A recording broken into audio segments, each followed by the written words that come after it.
Ladies and gentlemen, my name is TotalBiscuit, and welcome to my little after-hour lounge. Today we're gonna kick back in a velvet chair, get a nice glass of forced Showdown. This is a title by BetaDwarf. That's really hard to say. You want to try that again? Let's try that again. The first forced game was a 4-player co-op top-down twin-stick thingy with some puzzle elements. This is not really that. This is a single-player roguelite twin-stick arena combat game. That's probably the best way to describe it.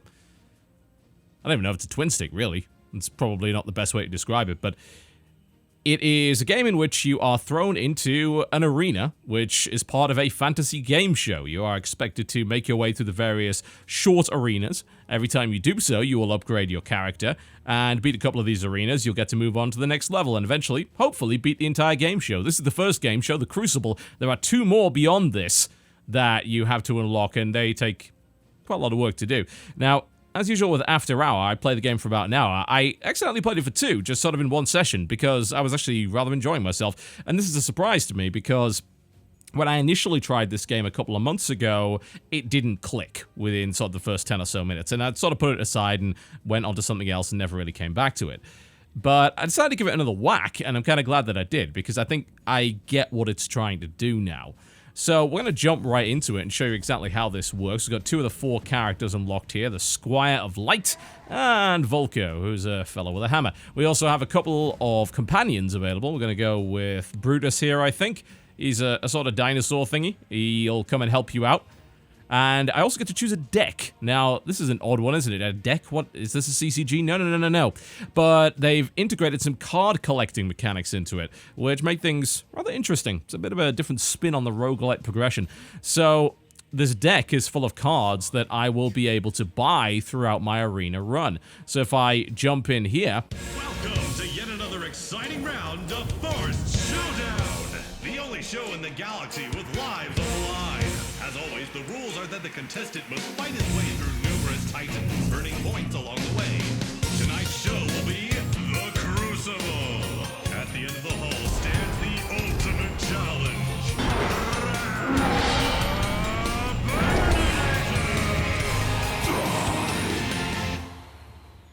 Yeah, just thought I'd let it speak for itself there. So, this is our fantasy game show right here. You start with your basic character and a deck of 30 cards. Now, you get to choose 4 different challenges. Complete enough of them with enough points, and you're able to open the door to move on to the next level and hopefully beat the entire show eventually. You'll notice the little camera drones around here, which I thought was kind of neat.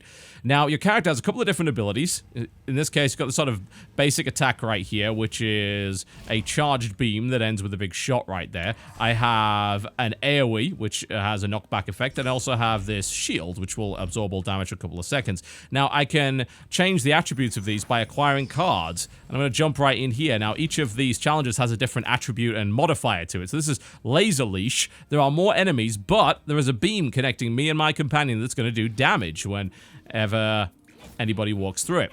Now, I was mentioning cards. So I have a bunch of cards right here, and you are going to draw these every single arena round. And every time you beat one of the short arena battles, and they are fairly short, you get a mana point. And that eventually means you can build your character more and more and more using this. So it's kind of like leveling up your character, only extremely accelerated. Now, a great way of comparing it, I think, would be to say something like Dota or League of Legends, except in a very compressed time frame. So there we go. All right, I've picked a card. In this case, what I've got is a card that's actually going to give me a damage bonus for the rest of the arena run if I keep the little creature in the back alive, which is actually not too difficult. It's a nice little early challenge, and that's going to give me a boost for the rest of this run until I beat the boss of this particular arena. And there we go. Arena 1 done. And you've got to run through about 8 of them, I believe, before you end up jumping in and fighting the boss. Alright, so we now have 2 mana. So what can I get? I can get the anti-barrel boots, I suppose. That's an upgrade. There we go. So we'll get that. Destroy barrels on impact, and they explode around to do damage to enemies. Or I could heal myself, which obviously I don't really need yet. So you'll see that the cards that you draw will have progressively more powerful bonuses, but you do need to draw the cards you can actually afford. Now, your mana refills at the end of every arena and grows by 1. So you will be able to buy 1 mana's worth of cards, then 2, then 3, and so on and so forth. And the idea is you build your character up and level him up over a very quick time period. And that's one of the things that I really like about this game. The idea that you are getting the rather fun and pleasant experience of leveling up a character Dota style, but you're doing it really damn fast. So it's a different spin on the way that roguelites usually do things. You know, you'll notice in any modern roguelite game, I'm going to activate my shield there to get through. Any modern roguelite game, you start with nothing and you acquire items and bonuses and things like that. And that's, in some ways, quite similar to the way that a game of Dota would go. In this case, they've stuck more to that. And they have given you a set of relatively predictable upgrades in the form of a deck. But they've thrown a little bit of random generation in there. They've thrown a deck building aspect into it. So, you know, you've got that between game progression even after your character dies and you have to go back to the start. And you feel like you're gaining power very, very quickly. It reminds me of buying an item in Dota and seeing the upgrade of power for my character, being able to feel it in a very tangible way. And that's kind of how this feels, actually. And you've got these really, really short little fights, and you're getting an upgrade on a regular basis. You know, almost consistently, you're getting new stuff. I'm gonna grab Paranoid there. That's gonna give me a shield at the start of every arena, so I can absorb a little bit of damage. Obviously, health persists between these little arena fights, so I want to be a little bit careful not to lose too many, if possible. And you also get the Dota vibe from having those abilities and having different classes that play a little bit differently. Every class has a different set of basic attacks. You know, this beam-style charge that has 4 different phases is pretty neat, especially with the pulse at the end. And of course, you can get upgrade cards that are going to affect the way that works. You're going to be able to give it, say, penetration, so it goes through enemies. You're going to give it extra range and all that sort of thing. And there's an example of that, Piercing Light. I can grab that right now. I currently have 6 mana. I grab that. My health's pretty good. I can grab a Shock Helmet as well. And you see all of those buffs stacking up right here. Once I've beaten the boss at the end of this run, those buffs will go away, but I'll get something called a boon, which is a permanent upgrade, at least as long as my character stays alive at any rate. And of course, as I said, you go on to the next set of arena fights and you gain gold, which allows you to unlock new cards. So you've got that deck building aspect when you finally do lose.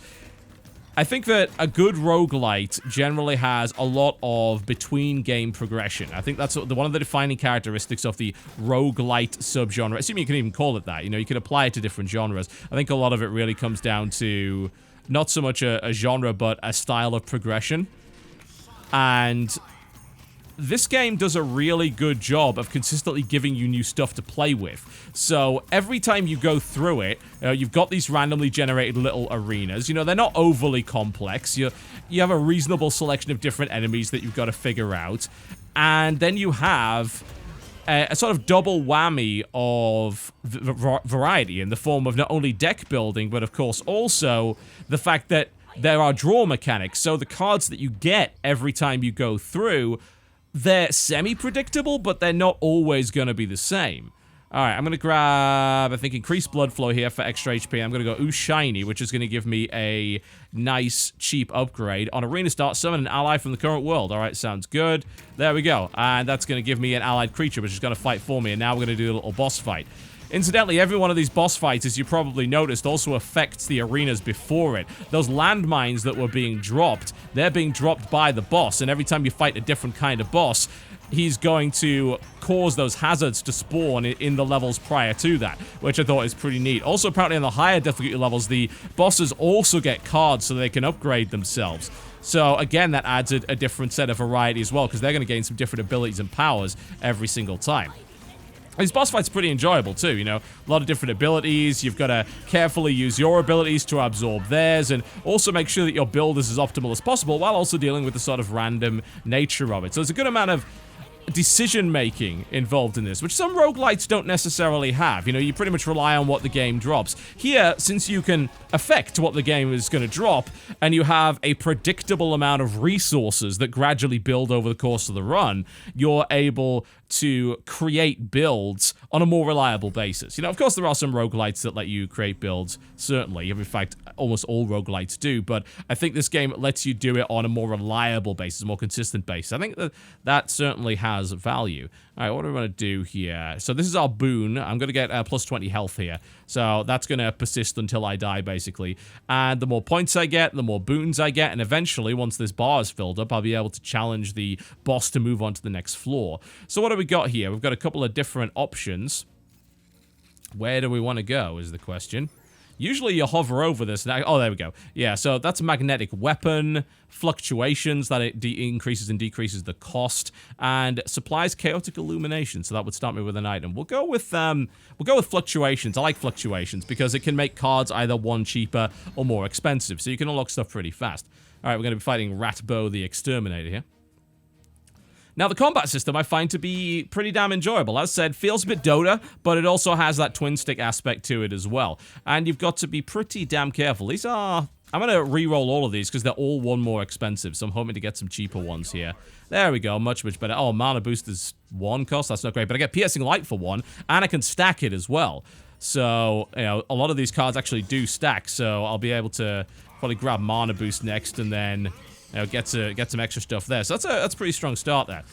But both of the characters that I've played, now obviously I haven't tried the other two yet because I haven't got that far, they've all felt really unique, you know, and even the basic attacks are well thought out. You know, this is a case of, you might think, oh, well, just holding the button down. Yeah, but the fact that it has 4 different phases and that there's that predictable pulse at the end means it's a good amount of rhythm and timing involved in it. There we go, I'm going to grab the mana boost there. Cool. And I can't spend anything else, which is unfortunate, but there we go. So I actually enjoy the combat system quite a lot. The other guy with the hammer, I think, is pretty enjoyable to play, although he's quite tricky, because obviously since he doesn't have range, avoiding damage can be difficult. And there are health drops throughout the game, they're just not very common, so you've got to be a little bit careful with how you play. You'll notice that all of those buffs that I had during the first arena have gone, with the exception of the boon, so it does reset all of that. But that means you get to do the whole leveling process again. You know, it's like you're leveling a character almost up to full, you know, from 1 to 10 or whatever, in like 8 minutes. And I think that people actually enjoy the process of leveling up a character from the start. And this game sort of exploits that fact and says, oh, you know what, we're going to let you level a character over and over and over again, like every 5 or so minutes. And you rapidly blast through these arenas, drawing cards, upgrading a character, trying to create builds based on what you get. You know, and having to be pretty creative and looking for good synergies, because you can't always afford all the cards, of course. You don't have enough mana for that. As you notice, there's also consumables that you can grab. I'm going to activate the consumable right here, and that's going to send fairies everywhere, which is going to do some damage. And of course, there are cards which synergize with that as well. It's like, hey, buy a consumable card, get plus 15 health or whatever, or every time you activate a consumable, something will happen. And there's so many cards available as well. I've only unlocked, I think, 3% of every tier of cards. There's actually loads of them, both character-specific and neutral, that you can equip on pretty much anything. So the deck-building aspect is certainly getting more and more entertaining, and I feel like I want to keep going back because I'm always unlocking those new cards and getting all these different abilities to try out. So I think the game has a lot of replayability. It's a cool little spin on the roguelite idea. Not to mention that the game show theme, in my opinion, is really, really awesome. It's got this weird little sense of humor that I actually quite like. And the little details like the cameras coming and flashing whenever you do a cool move is pretty awesome. And the commentators every once in a while mentioning, you know, what the boss is going to do to you and all that kind of thing.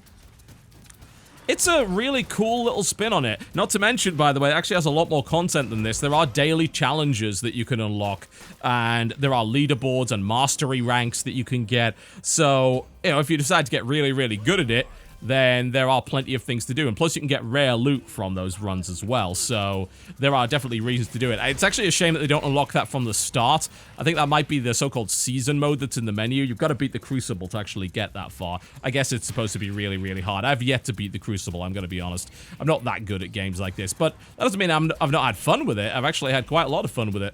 My companion just got killed there, which is unfortunate. There's also a bunch of unlockable so-called quests, which are basically just achievements, but they reward you with a bunch of currency that can be spent on spinning the prize wheel to get more cards. There are no microtransactions in this game, by the way. You might think, oh, buy cards, then that means there are micropayments. No, it's absolutely not true. There we go. This is a cool little card. I like this one. Every time you use an ability, it sends out a lightning bolt that does 25 damage. So there you go. That's a good demonstration of that. And you can really combo that with low cooldown abilities. You know, if you have a low cooldown character, you might want to grab a bunch of those because you're going to be proccing it a lot. So there's definitely some thoughts to go in there with the deck building aspect of it. Yeah, so I mean, this game is getting better and better every time I play, honestly. I'm really feeling it. The controls are snappy.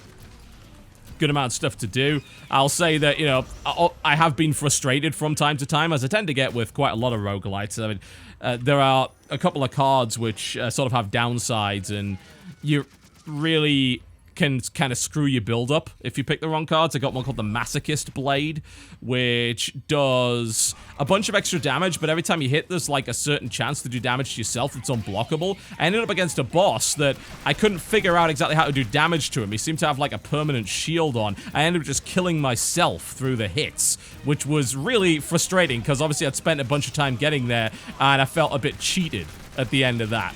But that is sort of the nature of the roguelite design philosophy, and some people are not going to like that. I personally don't.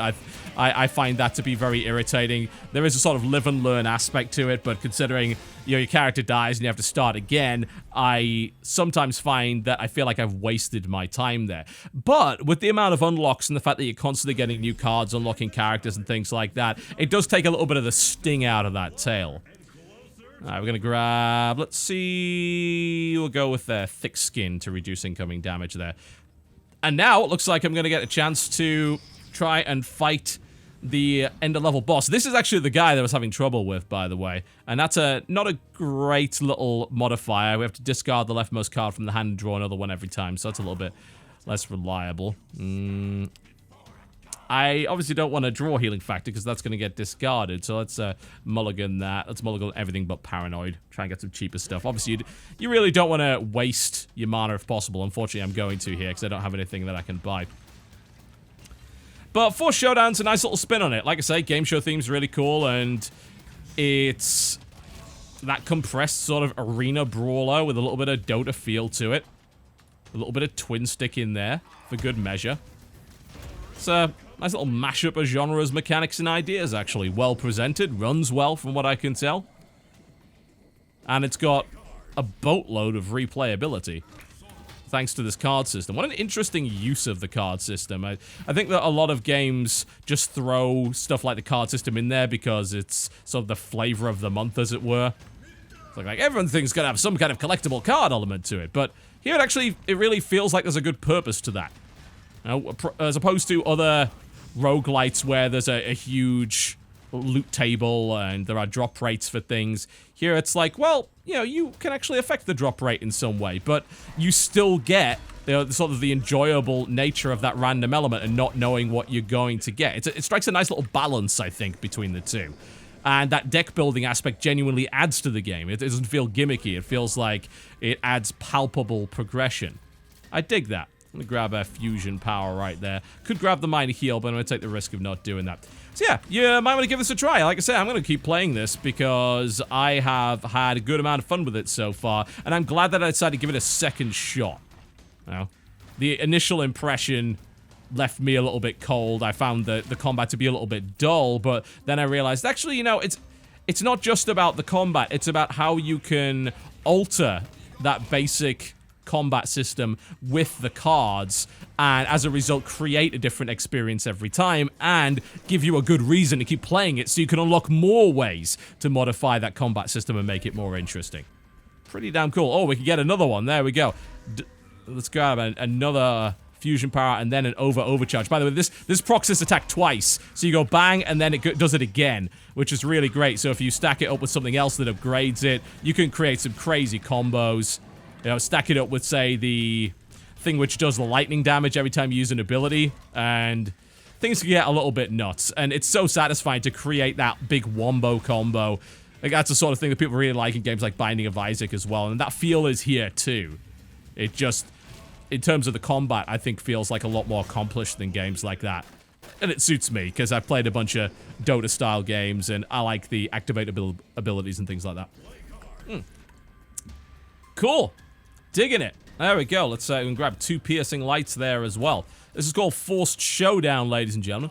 It is available on Steam for $15 or your regional equivalent. It's getting constantly updated. It's been updated 40 times since launch, so it's definitely still being actively developed, and there are plenty of those cool daily challenges and things like that, so you're certainly not buying yourself a dead game here by any stretch of the imagination. It hasn't had a huge amount of attention, and I think that's a shame, because it's got a lot going for it. It's called Forced Showdown. Go check it out on Steam. My name has been TotalBiscuit. Thank you very much for watching. If you enjoyed this video, then by all means, do feel free to click the like button. If not, the dislike button is right over there. Make sure to check out our other episodes of our new series, After Hour, in which I go in search of really cool indie games and have a little bit of fun with them for a while. I'll see you next time.